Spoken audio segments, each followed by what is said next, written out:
Good afternoon and good afternoon to online. I'm Lizzie Holden from the University of Huddersfield, and we are a new department.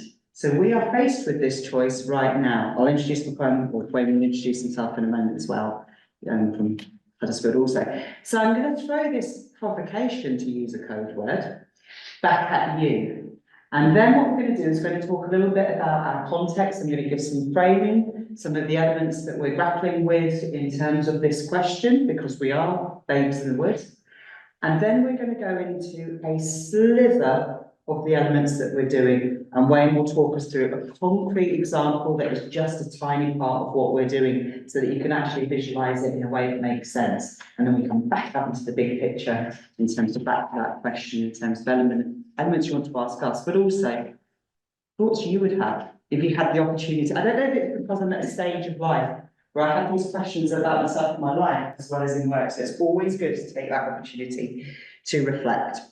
So first off, what are we trying to solve? We are a young department, technically a year and a half old, but most of that year was with one member of staff or two members of staff, and me and Wayne have only come into position in October, so we're 6 months old as a department. We are at a very ambitious university, Huddersfield in the north, with high expectations, I would say. We have the benefit of a small team. There is a value to working with small teams initially when you're setting up that gives us an advantage I know that others don't have.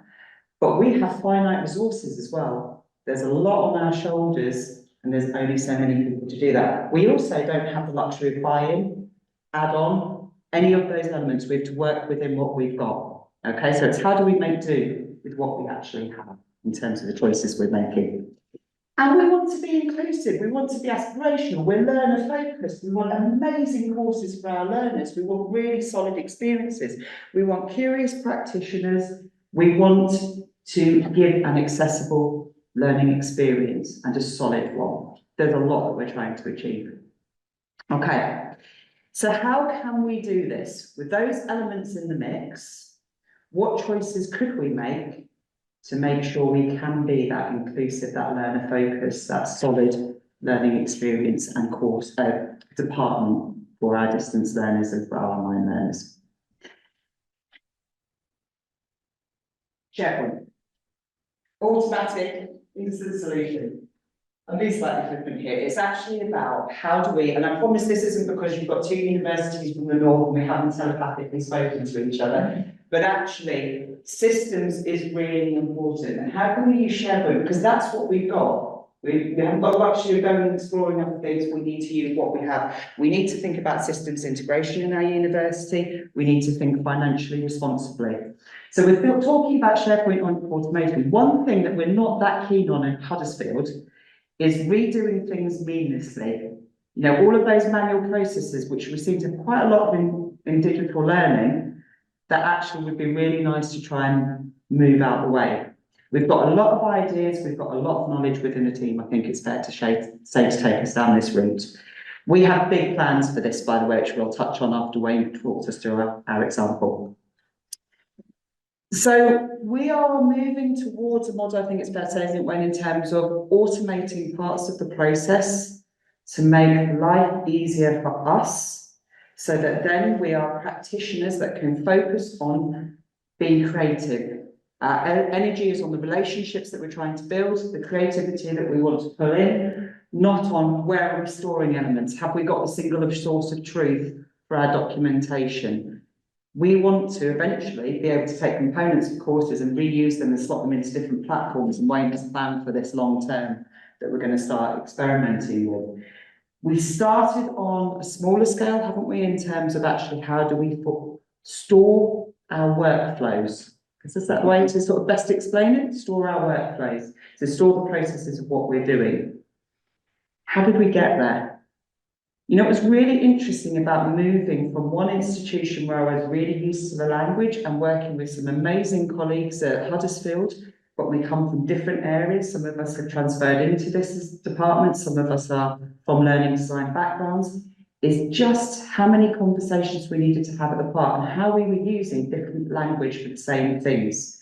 Same way I've used provocation, other question, you know. So we had to, at the beginning, really bring our team with us. We've got some amazing practitioners, and I really need to shout out our instructional designers, Matthew Almeida and Video Canera, who have inputted into this massively. We had to have conversations about data, we had to have conversations about expectations, what we wanted to do, what we're trying to do, how we can do it. We had to have those repeatedly, didn't we? And have harder conversations, be open and frank. Where did that get us to our concrete examples, so our small slivers? So our aim is automation to improve well-being, to allow for creativity, to make the learner experience stronger. I'm going to pass over to Wayne, who will talk you through how we do that with SharePoint. Thanks, Lizzie. Right, so it's probably worth giving a little bit of background about myself. So as Lizzie said, I'm very new to the instructional design side of things. So I've not actually done any of my job yet. I've spent 7 months playing with SharePoint and writing a lot of code to kind of make things work together. So one of the things that became evident once I started working with Lizzie is I had no idea what she was talking about. She was giving me these models, these examples of how she would work, and it was all very fluffy. And for the past 28 years, I've been a programmer, and I don't deal with fluffy well. I'm like, well, what does that look like? What is the model bit? What's the data structure? When you're talking about writing this, what's the minimum? What's the maximum? How can I work with it? Because if I can't work with it, the team couldn't work with it. And we were having these questions posed to us by our managers, like, we need to increase efficiencies, we need to deliver more with less, and we need to do it now, faster. And it's impossible. We all know it's impossible to do. And then you add in the extra complexities of, we've already seen an example of it today, IT systems not working, getting systems to integrate with each other, and this myriad of complex systems that we just layer on top of each other and on top of each other because we've always done it that way. Now, the benefit we've had of our department being so young is that we don't have any of that. We've come into post and we have literally nothing. So the conversations we've been able to have, which have been, as you said, difficult. It's like, why are we doing it like that? Why do we do it in a more, how can I say eloquently, a faster, efficient, modern way? And that word modern is what a lot of our colleagues do not like. They're stuck in their ways. They didn't want to change it, and they just flat refused. So getting the help that we needed institutionally has been particularly difficult, to the point where we've just not asked for it. I've built it myself. And this is what we're doing at the moment. Like I say, we've got a small working proof of concept of what we can do, and hopefully we can scale that up to deliver on those efficiencies that we want to have for the delivery of the courses. The ID team can build it in a way that's, what's the way to put it, natural to you guys. So we're basically removing the BLE from that. So you're allowing you to build the educational materials how you would want, structure the content in a way that is transferable between different systems. It doesn't matter what system we want to spur that content into, be it Brightspace, Moodle, any BLE, so long as it utilizes SCORM and the same micro formats we're using, we can get it up there in a very succinct manner. And the refractory nature of those courses as well, so revising them every 1.5 years to make sure anything that's changed, we don't have to rebuild that course. We're taking the amount of time that we would take to build that drastically down and then do a full revision 3 years later. But we've already got a good grounding in what we've built. We don't have to relearn the system. We're not asking academics to learn that system. All they need to do is supply us with a structured document, which is completely templated end to end for all of the different content types. So looking at it in isolation, my side of what my job actually is I'm the content production manager, so I will do all of the supporting assets and make sure that those would fit normally inside of the VLE. So we've gone from something that's relatively quite simple, I think, into why am I doing all of this? Well, I do have quite a lot of institutional knowledge. I've been at the University of Huddersfield for 11 odd years now. And in my previous role, I was a senior developer there. So I know how all of the systems talk to each other and how I can get what I need from those to deliver on what Lizzie and the ID team actually need, and hopefully make our boss and director very, very happy. And learners. And the learners, that's the key thing. And embedded in all of this is that we are putting learners first, and it's making sure that all of these technologies that we're building this on are driven by them. Let's say you can consume it on whatever device they want. We're liberating the content, the learning experience, and letting them experience it how they want, or in fact may need to experience it. So how do we do that? Well, we've used SharePoint in the first instance. Why have we used SharePoint? Well, we all have to use Microsoft products. I'm not a Microsoft fan by any means, way, shape or form. It's just that it was there and it was the path of least resistance to get wider institutional buy-in for what we've built. So moving through how we build the course, I asked Lizzie the question, what does a module look like? Because I have no idea. Coming in completely cold, what do we need to do? All I was doing was looking at, do we need a video for this? How long is the video going to be? What's the content going to be? Great.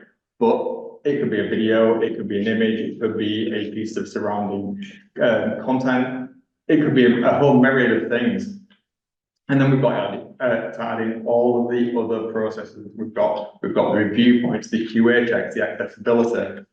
All of these things need to happen and need to be addressed at specific points. So we've got an algorithm that we can build against and we can have content go through a workflow pretty much automatically. Whereas before we would have versions of the content be emailed around, shared via OneDrive, all of these different ways of sharing information. Now, one copy, a canonical copy of that information sits in what we're building up as a data lake. It's tagged as it needs to be and it moves through that diagram structure before. It's a very simple overview of one of the sub processes we've got, but it will move through there. But the colleague that needs to interact with it at that point. So to go back to Matt's talk, the accessibility manager would have eyes on it, make any refractory changes that we need.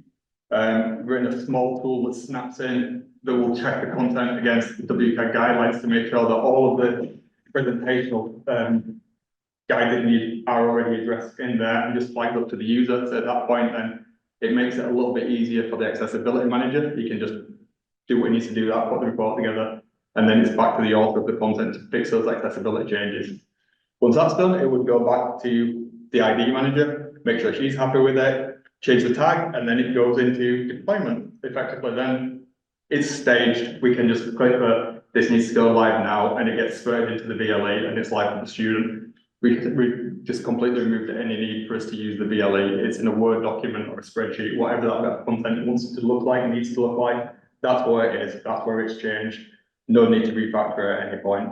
And it's cut the time down significantly. I'm talking orders of magnitude at this point.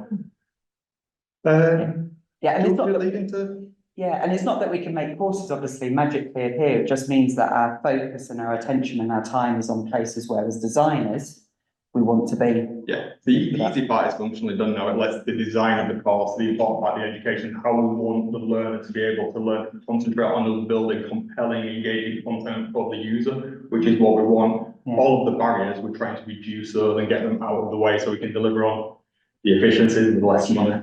Yeah, and long term, which I know Leeds has in mind as well, and other institutions will have this. We're thinking about that sort of reuse and those repurposes where the permissions and all of that sort of side. And actually, hence why going outside the VLE on this is because then you have the components that can sit on Coursera, for each own Blackboard. We use Brightspace, Moodle, Canvas, wherever they're going, they exist as there.